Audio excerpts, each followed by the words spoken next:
নমস্কার বন্ধুরা, আমি প্রিয়ব্রত আর তোমরা শুনছো ফেনোমেনাল আর্কাইভ। তো সবার আগে যে কথাটা বলবো যে গত রবিবার আমি যে গল্পটা দিয়েছিলাম রাজকেশরী, হয়তো তোমাদের কোনো কারণে ভালো লাগেনি, তাই ওইটায় এবারে খুব একটা বেশি ভিউ আসেনি। আজ শুক্রবার আমি রেকর্ডিং করছি আর এখন অবধি মোটে 201টা মতো ভিউস এসছে। আমি বলবো না এই ভিউটা কম, কিন্তু লাস্ট কয়েকটা উইক ধরে তোমরা আমাকে যে পরিমাণ সাপোর্ট দেখিয়েছো তার তুলনায় কিন্তু এটা অনেকটাই কম আমি মনে করি। তা সেক্ষেত্রে আমি আবারও তোমাদের রিকোয়েস্ট করছি যে প্লিজ গত রবিবারে আমি যে গল্পটা নিয়ে এসেছি সবাই শোনো। আশা করছি তোমাদের ভালো লাগবে আর এইভাবেই আমাকে সাপোর্ট করতে থাকো। তো আজকে তোমাদের জন্য যে গল্পটা আমি নিয়ে এসেছি সেটা একদমই অন্য ধাঁচের, একটু অন্য স্বাদের গল্প বলতে পারো। গল্পটা বেসিক্যালি একটা স্কটল্যান্ডের একটা সত্য ঘটনার ওপর ভিত্তি করে তৈরি হয়েছে। তো আমি বেসিক্যালি এটাকে তোমরা বিদেশি গল্পও বলতে পারো, আমি বিদেশি গল্পই বলবো। তো আজকে তোমরা একটা বিদেশি গল্প শুনবে আর গল্প পাঠে কিন্তু আজকে আমিই আছি, আমার গলাতেই তোমরা গল্প শুনতে পাবে। আর বেশি কিছু বলবো না, তাহলে ইন্ট্রোটা অনেকটা লম্বা হয়ে যাবে। শুধু একটা কথাই বলবো, প্লিজ তোমরা আমাকে সাপোর্ট করতে থাকো, কারণ লাস্ট কয়েকটা উইক তোমরা যে পরিমাণ সাপোর্ট দেখিয়েছিলে আর গত রবিবার আমি যে জিনিসটা ফেস করলাম সেটা থেকে বলতে পারো আমি কিন্তু একটু দুঃখী হয়েছি। তো সেক্ষেত্রে বলবো প্লিজ আমাকে সাপোর্ট করতে থাকো। আর এই গল্পটায় আমার টার্গেট আছে 5K ভিউ। আশা করছি তোমরা সবাই এটা করতে পারবে। তো এবার দেখা যাক কী হয়। তো আর কথা না বাড়িয়ে শুরু হচ্ছে আমার লেখা কাহিনী সুর। গল্প পাঠেও আমি আছি প্রিয়ব্রত মুখার্জি। তো শুরু হচ্ছে সুর।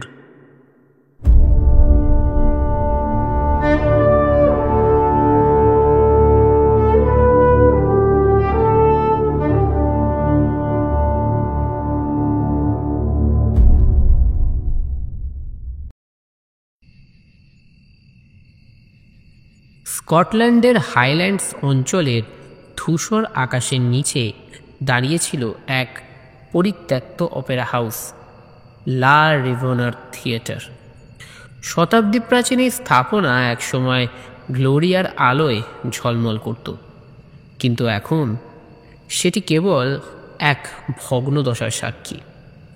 প্রবল হাওয়ায় জানলার ভাঙা কাঁচ কাঁপে, ছাদের ফাঁক ফোকর দিয়ে শীতল বাতাস প্রবাহিত হয়, আর মঞ্চের পর্দা ধুলো জমে কালচে হয়ে গেছে। আলেকজান্ডার অ্যালেক মরিসন, এক সময়ের খ্যাতনামা সঙ্গীত পরিচালক, লম্বা কালো কোটের গলা তুলে অপেরা হাউসটির সামনে দাঁড়ালো। তার চোখে এক ধরনের দুঃসাহসের ঝলক, যেন সে এক ইতিহাসকে নতুন প্রাণ দিতে এসেছে। স্থানীয়দের সতর্কবাণী সে শুনেছে, এখানে কেউ যায় না, রাত হলে মঞ্চের আলো আপনা আপনি জ্বলে ওঠে, বাতাসে গান ভাসে।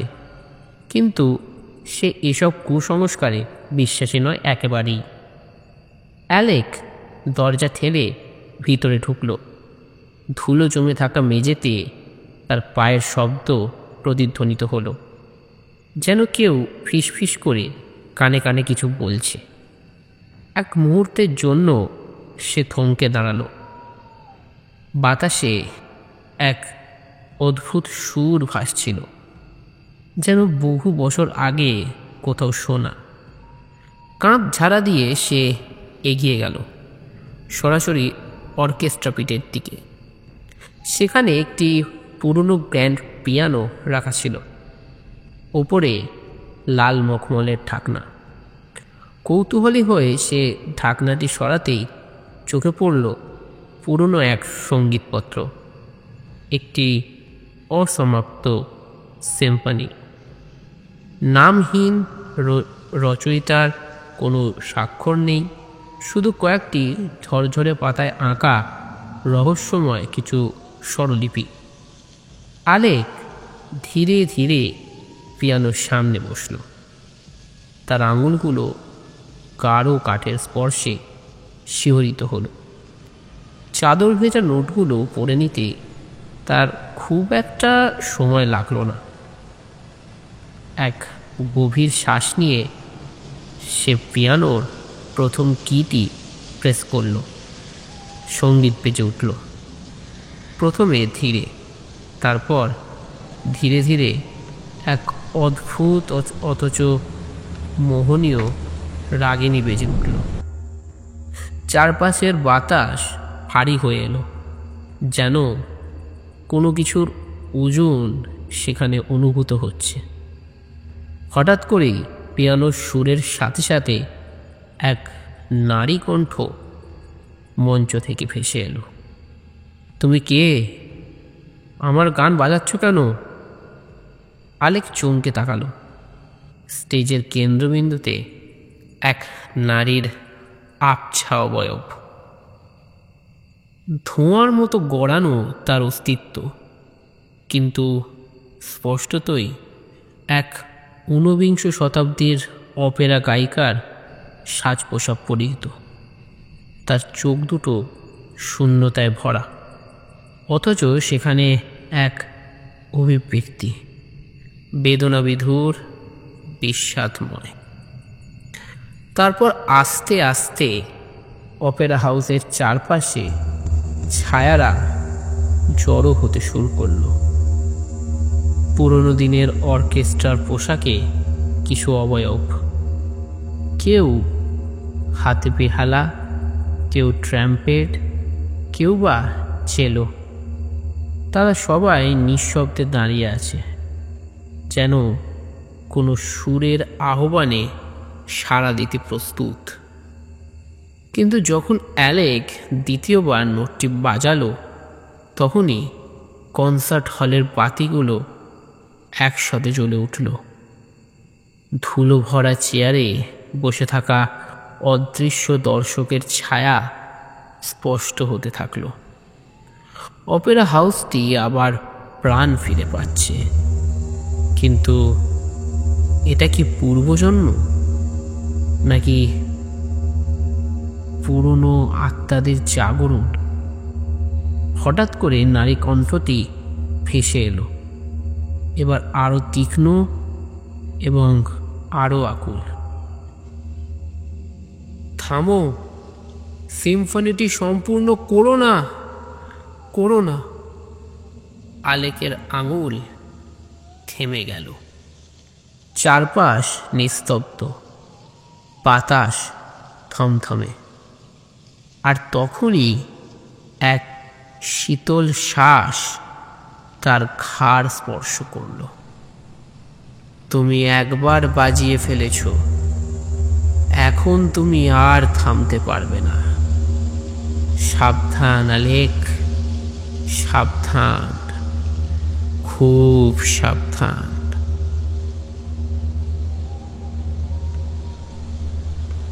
লা রিবোনার থিয়েটারের ভগ্নপ্রায় অডিটোরিয়ামে তখন যেন মৃত অতীত জেগে উঠেছে। ধুলোমলিন মঞ্চের উপর ঝুলতে থাকা লাল মখমলের পর্দা ধীরে ধীরে তুলছে, যেন কোনো অদৃশ্য হাত একে নাড়িয়ে দিচ্ছে। বাতাস ভীষণ ভারী, ভীষণ ভারী। আলেকজান্ডার আলেক মরিসন বুঝতে পারল এই থিয়েটারের সাথে কেবল ইট কাঠেরই সম্পর্ক নেই, এখানে ছায়ারা বসবাস করে এবং তারা তার উপস্থিতি অনুভব করেছে। পিয়ানোর সামনে বসে থাকা অবস্থায় তার হাতের আঙুলের মাথায় এখনো সেই সুরের অনুভূতি রয়ে গেছে। চারপাশে গাঢ় অন্ধকার, অথচ মঞ্চের কেন্দ্রে এক অস্বাভাবিক উজ্জ্বলতা। সেখানে দাঁড়িয়ে আছে এক নারী মূর্তি, পোশাকে ঊনবিংশ শতাব্দীর এলিজাবেথীয় আভিজাত্যের ছাপ। তবু তার মুখভঙ্গিতে হয় আর করুণার এক অভিব্যক্তি। তুমি থেমে গেলে কেন? তার কণ্ঠস্বর শূন্যে প্রতিধ্বনিত হলো, যেন শতাব্দী প্রাচীন দেয়ালগুলোয় তার ব্যথা ধারণ করে রাখা হয়েছে। আলেক ধীরে ধীরে উঠে দাঁড়ালো। মেয়েটির চোখের সামনে দিয়ে তাকাতেই তার মনে হলো সে সময়ের এক ফাঁদে আটকে গেছে, যেখানে অতীত ও বর্তমান একই বিন্দুতে মিশে গেছে। তুমি কে? আলেক প্রশ্ন করল, গলায় ভয় ও বিস্ময়ের মিশ্রণ। মেয়েটি এগিয়ে এলো, তার শরীরের রেখাগুলো অস্পষ্ট, যেন কুয়াশার ভেতর থেকে ফুটে ওঠা কোনো বিমূর্ত চিত্রকর্ম। আমার নাম ক্যাথরিন ল্যাফেথ, সে বলল, কণ্ঠে এমন এক বিষণ্ণতা যা যেন সঙ্গীতের মতো হৃদয় বিদীর্ণ করে দেয়। আমি একসময় এই অপেরা হাউসের প্রধান গায়িকা ছিলাম। আমার কণ্ঠে একসময় সারা ইউরোপ মুগ্ধ ছিল, কিন্তু আমার গান কখনো শেষ হয়নি। আমার জীবনের শেষ দৃশ্যও অসম্পূর্ণ থেকে গেছে। আলেকের মনে হঠাৎ করেই একটি পরিচিত নাম উকি দিল, ক্যাথরিন ল্যাফেথ। ইতিহাস বইয়ের পাতায় একসময় তার নাম পড়েছিল সে। স্কটল্যান্ডের এক কিংবদন্তি অপেরা গায়িকা, যিনি একদিন মঞ্চে গাইতে গাইতে হঠাৎ অন্তর্হিত হয়ে যান। তার নিখোঁজ হওয়া আজও এক রহস্য। কেউ বলে প্রেম ঘটিত কারণে আত্মহত্যা করেছিলেন, আবার কেউ বলে শয়তানের সাথে চুক্তি করে তিনি অদৃশ্য হয়ে গেছেন। তুমি? আলেক গলা পরিষ্কার করল, তুমি কি মৃত? একটি ক্লান্ত হাসি ফুটে উঠল ক্যাথরিনের ফ্যাকাশে ঠোঁটে। আমরা কখনোই পুরোপুরি মরি না মিস্টার মরিসন, আমরা কেবল ছায়ার রূপ নিই। তারপর হঠাৎ করেই অডিটোরিয়ামের বিশাল ঝাড়বাতিটা কেঁপে উঠল। ক্রিস্টালের কাঁচগুলো একসাথে কাঁপতে শুরু করলো, আর মঞ্চের আড়ালে কোথাও দরজার কপাট ধীরে ধীরে খুলে গেল, যেন থিয়েটারের আত্মাগুলো আর একজন নতুন বন্দির জন্য তাদের গোপন দরজা খুলে দিয়েছে। আলেক এক পা পিছিয়ে গেল। এই সিম্ফনিটি কি? সে পিয়ানোর উপরে রাখা সেই পুরনো স্বরলিপির দিকে তাকিয়ে বলল। ক্যাথরিনের চোখে ভয় ফুটে উঠল। এটি আমার গান।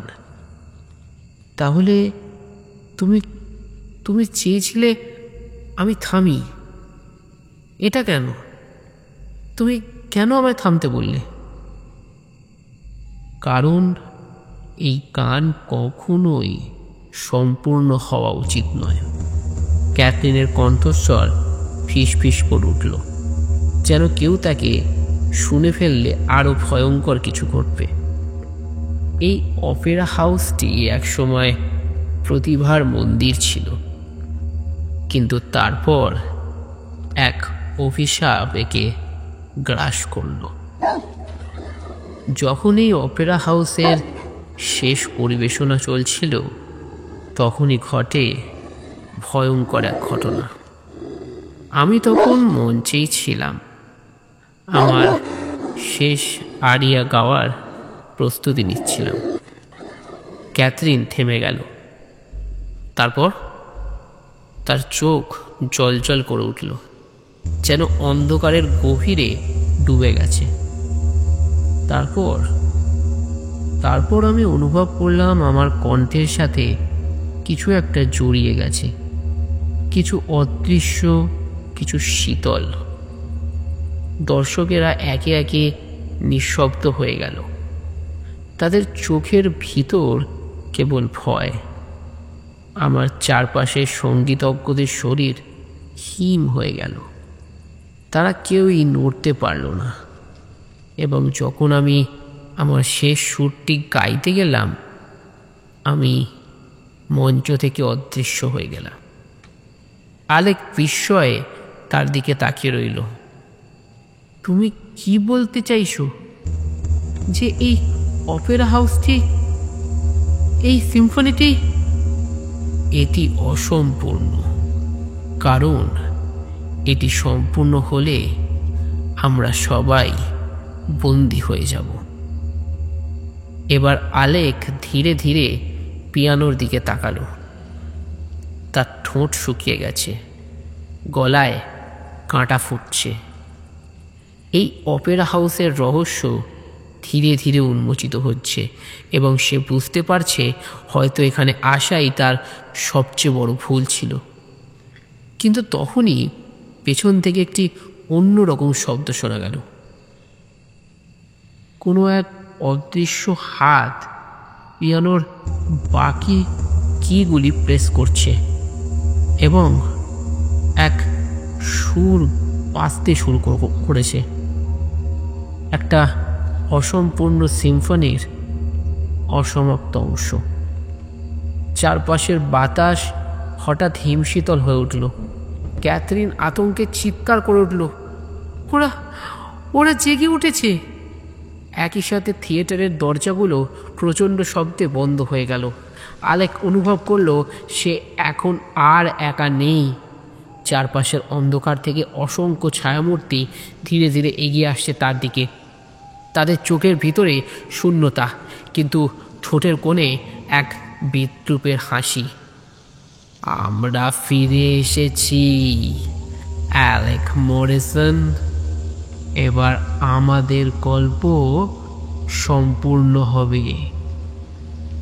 লা রিবোনার থিয়েটারের ভারী হয়ে ওঠা বাতাস যেন কিছু বলতে চায়।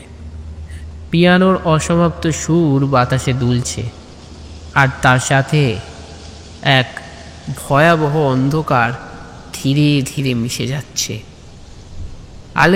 আলেক মরিসন অনুভব করল এই থিয়েটার কেবল ইট, কাঠ, পাথরের গাঁথুনি নয়, এখানে এক অলৌকিক সঙ্গীত বন্দী হয়ে আছে, যার প্রতিটি নোটের সাথে জড়িয়ে আছে এক অভিশপ্ত অতীত। চারপাশের ছায়ামূর্তিরা ধীরে ধীরে স্পষ্ট হতে লাগলো। এরা সাধারণ ছায়া নয়, এরা ছিল এক সময়কার সঙ্গীতজ্ঞ, শিল্পী, দর্শক, যারা একসময় এই অপেরা হাউসের প্রাণ ছিল। কিন্তু তাদের মুখে ছিল না কোনো জীবনের সঞ্চার, বরং অন্ধকার এক শূন্যতায় তারা তাদের চোখের গভীরের দৃষ্টি হারিয়ে ফেলেছিল। পিয়ানোর নোটগুলো আপনা আপনি বাজতে থাকলো, যেন এক অদৃশ্য হাত তার ওপর দিয়ে বয়ে যাচ্ছে।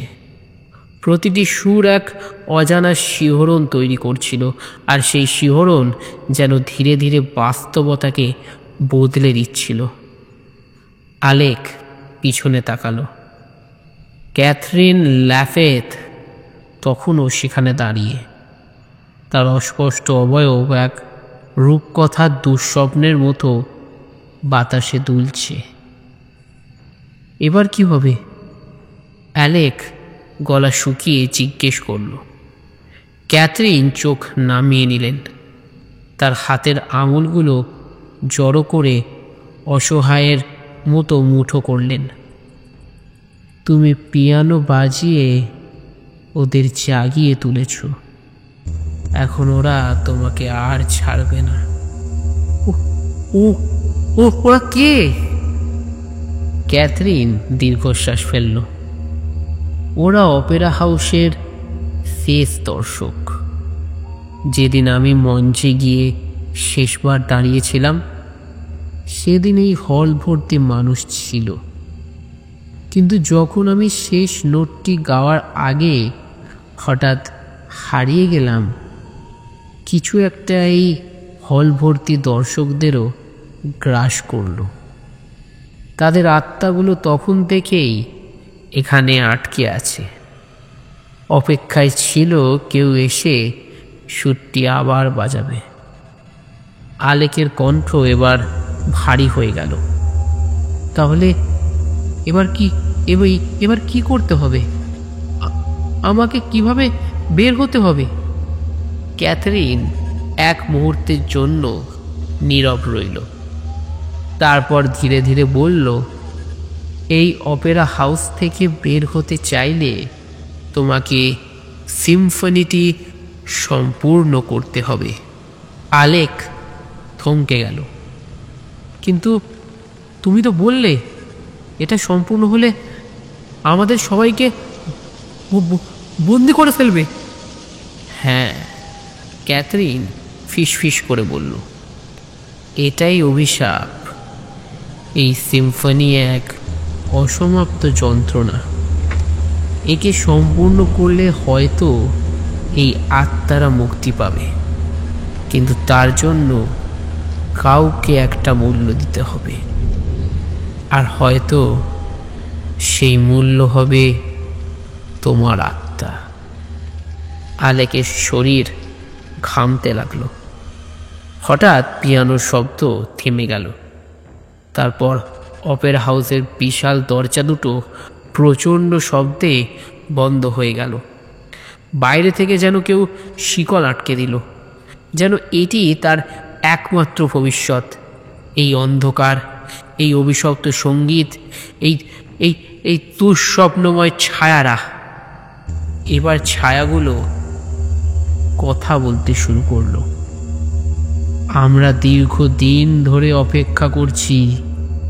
এই সুর অসমাপ্ত ছিল, তুমি এসেছো একে শেষ করতে। আলেক পিছনে সরে গেল। তার পায়ের নিচে ধুলো জমে থাকা লাল মখমলের কার্পেটের শীতল স্পর্শ অনুভব করল সে। মনে হলো সেই কার্পেটের নিচেও লুকিয়ে আছে পুরনো দিনের কোনো এক অদৃশ্য যন্ত্রণা। আলেক গলা খাঁকড়িয়ে উত্তর দিল, আমি যদি এই সিম্ফনি না বাজাই? ছায়াদের কণ্ঠস্বর এবার ফিসফিস করে উঠল, একসাথে বহু আত্মার সম্মিলিত ধ্বনি, যেন বাতাস কেঁপে উঠল তাদের কথার ভারে। তাহলে তুমি এখানেই থেকে যাবে চিরতরে। ক্যাথরিন কিছু বলল না, শুধু পেছনে ফিরে অপেরা হাউসের মঞ্চের দিকে তাকালো। তারপর ফিসফিস করে বলল, তুমি যদি না বাজাও তাহলে সময়ের সাথে সাথে তুমিও একদিন এই ছায়াদের একজন হয়ে যাবে। আলেকের মন এক মুহূর্তের জন্য স্থির হলো। তার সামনে দুটি পথ, সিম্ফনি সম্পূর্ণ করা আর হয়তো নিজের আত্মাকে চিরতরে হারিয়ে ফেলা, আর নইলে এখানে চিরদিন আটকে থাকা, ধীরে ধীরে এক ছায়ার মধ্যে পরিণত হওয়া। কোনো বিকল্প পথ নেই। সে ধীরে ধীরে পিয়ানোর দিকে এগিয়ে গেল। তার আঙুল আবারও সাদা কালো কিগুলি প্রেস করল। মনে হলো প্রতিটি কি যেন শীতল কোনো ধাতব শিকলের মতো, যা তাকে এক অনন্ত দুঃস্বপ্নের দিকে টেনে নিয়ে যাচ্ছে। তারপর সে প্রথম নোটটা বাজালো। চারপাশের ছায়াগুলো নড়ে চড়ে উঠল। অপেরা হাউসের বিশাল ঝাড়বাতিটি আবারও দুলতে শুরু করলো। বাতাসের মধ্যে যেন এক চাপা কান্না ভক্ত ভেসে এলো। সে দ্বিতীয় নোটটি বাজালো। এবার ছায়ারা গুঞ্জন করতে লাগলো। তাদের কণ্ঠ যেন কোথাও হারিয়ে যাওয়া স্মৃতির মতো, ব্যথা আর আকুতিতে ভরা। তৃতীয় নোট। ক্যাথরিন এক পা পিছিয়ে গেল। আলেক, থামো। কিন্তু এখন থামা অসম্ভব। তার আঙুল আপনা আপনি পিয়ানোর ওপর দৌড়তে লাগলো। এক অপার্থিব শক্তি যেন তাকে বাধ্য করছে একের পর এক নোট বাজাতে। সিম্ফনি ক্রমশ জটিল থেকে জটিলতর হয়ে উঠল। প্রতিটি কর্ডে এক অদ্ভুত ব্যথার অনুভূতি। এ যেন শুধু সুর নয়, যেন এটি একটি অশ্রু, একটি আর্তনাদ, একটি আত্মার দীর্ঘশ্বাস। হঠাৎ চারপাশ থেকে ছায়ারা চিৎকার করে উঠল, না, সুর থামাও। কিন্তু আলেক এখন আর নিজের ওপর নিয়ন্ত্রণ রাখতে পারছে না। তার আঙুলগুলো রক্তাক্ত হয়ে গেছে, তবুও সে থামতে পারছে না। তার মনে হলো সে যেন এক শূন্যতার মধ্যে পড়ে যাচ্ছে, এক অনন্ত অন্ধকারের গভীরে। পিয়ানো এখন আর কোনো বাদ্যযন্ত্র নয়, এটি যেন এক অভিশপ্ত দরজা, যা তাকে অন্য এক জগতের দিকে টেনে নিয়ে যাচ্ছে। তারপর শেষ নোটটি বাজল। এক মুহূর্তের জন্য পুরো অপেরা হাউস নিস্তব্ধ হয়ে গেল। তারপর এক ধ্বংসাত্মক বিস্ফোরণের শব্দে চারপাশের দেয়ালগুলো ফেটে গেল। বিশাল ঝাড়বাতিটি নিচে ভেঙে পড়ল, আর এক তীব্র সাদা আলো পুরো হল ভর্তি হয়ে গেল। আলেকের চিৎকার মিলিয়ে গেল সেই আলোর ভিতর। ক্যাথরিন শুধু ফিসফিস করে বলল, তুমি মুক্ত হলে না অ্যালেক, তুমি শুধু আমাদের অংশ হয়ে গেলে। আলেকজান্ডার অ্যালেক মরিসনের কণ্ঠ থেমে গেছে, শরীর নিথর। তার চেতনাকে যেন সঙ্গীতের এক অদৃশ্য স্রোত টেনে নিয়ে গেছে এক গাঢ় অন্ধকারের অতলে। সিম্ফনির শেষ নোটটি বাতাসে মিশে যাওয়ার পরপরই অপেরা হাউসের দেওয়াল কেঁপে উঠল। ছাদ থেকে পলেস্তারা খসে পড়ল, আর সেই পুরনো ঝাড়বাতিটি ভয়াবহ শব্দে মেঝেতে আছড়ে পড়ল। তবে সবচেয়ে অদ্ভুত ছিল চারপাশের ছায়াদের প্রতিক্রিয়া। তারা যেন এক অদৃশ্য শক্তির দ্বারা ছিন্ন ভিন্ন হয়ে যেতে লাগলো। তাদের ফিসফিসানি একসাথে উচ্চকিত হলো, তারপর এক এক করে মিলিয়ে গেল শূন্যে। কিন্তু আলেক মুক্ত হলো না। তার চারপাশের দৃশ্য বদলে যেতে লাগলো। মঞ্চের ভগ্ন দশা, ধুলোবালিতে ঢাকা আসনগুলো, ফাটল ধরা দেওয়াল, সব মিলিয়ে যেন এক দীর্ঘ সময়ের পরিত্যক্ততার সাক্ষ্য বহন করছিল। কিন্তু মুহূর্তের মধ্যেই যেন দৃশ্য ধীরে ধীরে বদলে যেতে লাগলো। তার সামনে মঞ্চটি নতুনভাবে জেগে উঠল। ধুলো জমা পর্দাগুলো যেন কেউ ধুয়ে দিয়েছে, সেগুলো এখন তাজা রক্তের মতো টকটকে লাল। আসনগুলো এখন শূন্য নয়, সেখানে অসংখ্য দর্শক বসে আছে, নিঃশব্দ, কিন্তু তাদের চোখের তারায় এক ভয়াবহ নিষ্প্রাণ শূন্যতা। আলেক নিজের হাতের দিকে তাকালো। তার হাত বদলে গেছে। সে এখন এক ঊনবিংশ শতাব্দীর অপেরা গায়ক। পরনে লাল স্যুট, সাদা ফ্রক কোট। তার চামড়ার রং ফ্যাকাশে, চোখের নিচে গভীর গর্ত। তার নিজের শরীরের ভিতর থেকে বেরিয়ে আসছে এক অজানা সুর, অথচ সে নিজেই জানে না কিভাবে এই সুর সৃষ্টি হচ্ছে।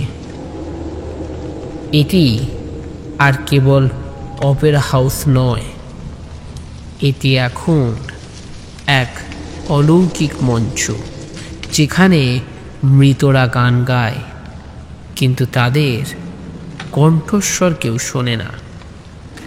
হঠাৎ মঞ্চের পর্দা সরিয়ে কেউ প্রবেশ করল, ক্যাথরিন ল্যাফেট। কিন্তু এবার তার মুখে এক ধরনের অদ্ভুত দুঃখবোধের ছাপ, যেন সে জানে কি ঘটতে যাচ্ছে। আমি তোমাকে বলেছিলাম আলেক, তার কণ্ঠ বিষণ্ণ। এই সিম্ফনি সম্পূর্ণ হলে কেউ মুক্তি পায় না, সবাই এখানে চিরকাল থাকতে বাধ্য হয়। অ্যালেক কাঁপতে কাঁপতে বলল, তাহলে আমি কি এখন তোমাদের একজন?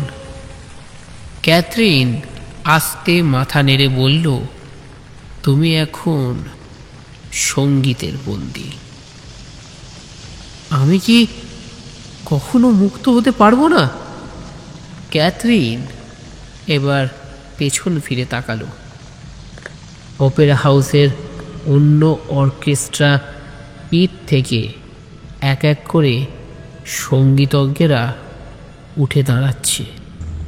তাদের চোখও ফাঁকা, ঠোঁটের কোণে এক রহস্যময় হাসি। তুমি মুক্তি পেতে পারো, ক্যাথরিন বলল, কিন্তু তার জন্য তোমাকে জানতে হবে কে এই অভিশাপ প্রথম এনেছিল। আলেক কিছু বলতে যাচ্ছিল, কিন্তু হঠাৎই হলের শেষ প্রান্তে এক অন্ধকার ছায়া নড়ে চড়ে উঠল। কোনো একজন পুরুষ, লম্বা গাঢ় কালো পোশাক, তার মুখ অন্ধকারে ঢাকা, তার কণ্ঠ শীতল এবং গভীর। সঙ্গীত কখনোই থামে না, সঙ্গীতের বন্দীরা কখনোই পালাতে পারে না।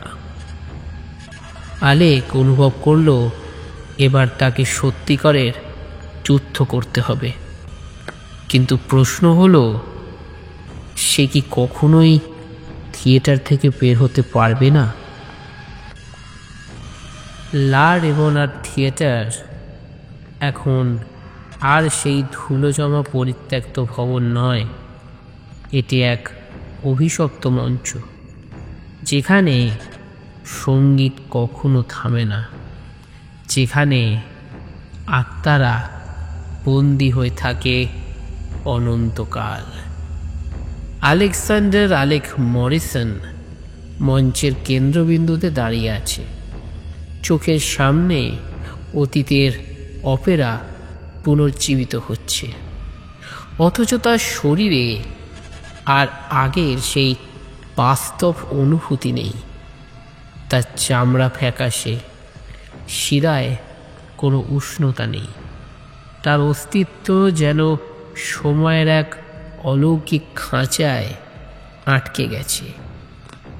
তার সামনে দাঁড়িয়ে ক্যাথরিন ল্যাফেট, সেই রহস্যময় অপেরা গায়িকা, যার কণ্ঠ একসময় ইউরোপ কাঁপিয়ে তুলেছিল, আর এখন সে কেবল এক ছায়ামূর্তি, অতীতের ভুলে যাওয়া এক প্রতিধ্বনি। আর তাদের পেছনে দাঁড়িয়ে আছে এক পুরুষ, উচ্চকায়, কালো পোশাক পরিহিত, যার মুখাবয়ব একেবারেই অস্পষ্ট। এ যেন অন্ধকারের ভিতর থেকে উঠে আসা এক কালো ছায়া। তার কণ্ঠ ছিল ধীর, অথচ শীতল। সিম্ফনি সম্পূর্ণ হয়েছে আলেক, এখন তুমি আমাদেরই একজন। আলেক বুঝতে পারল এই পুরুষই সেই মূল শক্তি, যে এই অপেরা হাউসকে অভিশপ্ত করে রেখেছে। তুমি কে? তার গলা ভারী হয়ে উঠল। কালো পোশাকধারী ধীরে ধীরে এগিয়ে এলো। আমি সেই সঙ্গীতজ্ঞ যে প্রথম এই অপেরা হাউসে সুরের অভিশাপ এনেছিল। আমি সেই রচয়িতা যার সুর অসম্পূর্ণ ছিল, যে মৃত্যুর মধ্যেও মুক্তি খুঁজে পায়নি। তার চারপাশের ছায়ারা গুঞ্জন করতে লাগলো। বাতাসের মধ্যে হাজারো ফিসফিসানি শোনা গেল। ওই লোকটি এডমান্ড ডি ক্লেয়ার। সে এই অপেরা হাউসের শেষ সুর রচনা করেছিল। তার সৃষ্টি তাকে ধ্বংস করেছে। ধ্বংস। আলেক চমকে উঠল। এডমান্ড ডি ক্লেয়ার সঙ্গীতের ইতিহাসে এক অজ্ঞাত কিন্তু রহস্যময় নাম, যে একদিন হঠাৎ করেই উধাও হয়ে গিয়েছিল। অনেক গবেষক বলে সে পিয়ানোতে এক অভিশপ্ত সুর সৃষ্টি করেছিল, যা শুনলে মানুষ পাগল হয়ে যেত। তুমি কেন এই অপেরা হাউসকে অভিশপ্ত করলে? হ্যাঁ, কেন? আলেক এক ধাপ এগিয়ে এলো। এডমান্ড হেসে উঠল। তার হাসির মধ্যে কোনো উষ্ণতা নেই, কেবল এক নিঃসঙ্গতা। আমি চেয়েছিলাম সঙ্গীত যেন চিরন্তন হয়, কিন্তু আমি ভুল করেছিলাম। আমার সুর নিজেই এক অভিশাপে পরিণত হলো। আমি মারা গিয়েছি, তবু আমার সৃষ্টি আমাকে ধরে রেখেছে।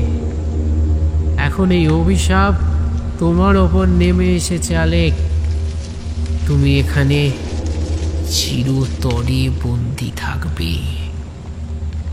আলেকের চোখের সামনে অতীতের সব দৃশ্য উজ্জ্বল হয়ে উঠল। তার প্যারিসের দিনগুলো, তার প্রথম সঙ্গীত রচনা, তার অর্কেস্ট্রার জয় জয়কার, তার স্বপ্ন এক নতুন অপেরা হাউস করে তোলা। কিন্তু সেই স্বপ্ন এখন ধূলিসাৎ হয়ে গেছে। সে কি সত্যিই এখান থেকে মুক্ত হতে পারবে না? কিন্তু ঠিক তখনই ক্যাথরিন এগিয়ে এলো। তার চোখ দুটো দৃঢ় সংকল্পে জ্বলছে। না, এখনো মুক্তির পথ আছে।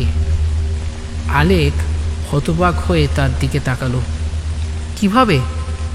ক্যাথরিন ধীরে ধীরে বলল, তুমি যদি সঙ্গীতকে তার মূল থেকে ধ্বংস করো, তবে অভিশাপ ভেঙে যাবে। তুমি যদি সিম্ফনিটি উল্টে বাজাও, তবে এই সুর নিজেই নিজের ভারেই ধ্বংস হয়ে যাবে। এডমান্ড চিৎকার করে উঠল, না, এটা তুমি করতে পারবে না। কিন্তু আলেক ইতিমধ্যেই পিয়ানোর দিকে দৌড় দিল। তার আঙুল পিয়ানোর কিয়ের ওপর পড়তেই এক তীব্র ঝড় বইতে শুরু করলো। অপেরা হাউসের দেয়াল ফেটে যেতে লাগলো। ছাদে ফাটল ধরল। ছায়ারা একে একে অদৃশ্য হয়ে যেতে লাগলো। আলেক প্রথম নোটটি উল্টে বাজালো, তারপর দ্বিতীয়টি। তার প্রতিটি আঙুল যেন আগুনের মতো জ্বলছে, কিন্তু সে থামেনি। তৃতীয় নোট বাজানোর সাথে সাথে এডমান্ড চিৎকার করে উঠে বলল, তুমি জানো না আলেক, তুমি কি করছো? এক্ষুনি এসব বন্ধ করো। কিন্তু তখনই পুরো থিয়েটার কেঁপে উঠল, যেন এক প্রাচীন দৈত্য ভেঙে পড়ছে। শেষ নোটটি বাজানোর সাথে সাথে এক বিস্ফোরণের শব্দে চারপাশ জাঁকিয়ে উঠল। সবকিছু কুয়াশায় থেকে গেল। আলেক ধীরে ধীরে চোখ খুলল। সে মাটিতে পড়ে আছে, চারপাশে শূন্যতা। লা রিভেনার থিয়েটার ধ্বংস হয়ে গেছে, সেখানে আর কিচ্ছু নেই। কোনো অপেরা হাউস নেই, কোনো পিয়ানো নেই, কোনো অভিশাপ নেই, কিন্তু একখণ্ড পোড়া মেঝে আর আকাশের নিচে পড়ে থাকা এক ধ্বংসস্তূপ। আলেক উঠে দাঁড়ালো। তার শরীরের প্রতিটি রন্ধ্রে অনুভূতি ফিরে এসেছে। সে মুক্ত।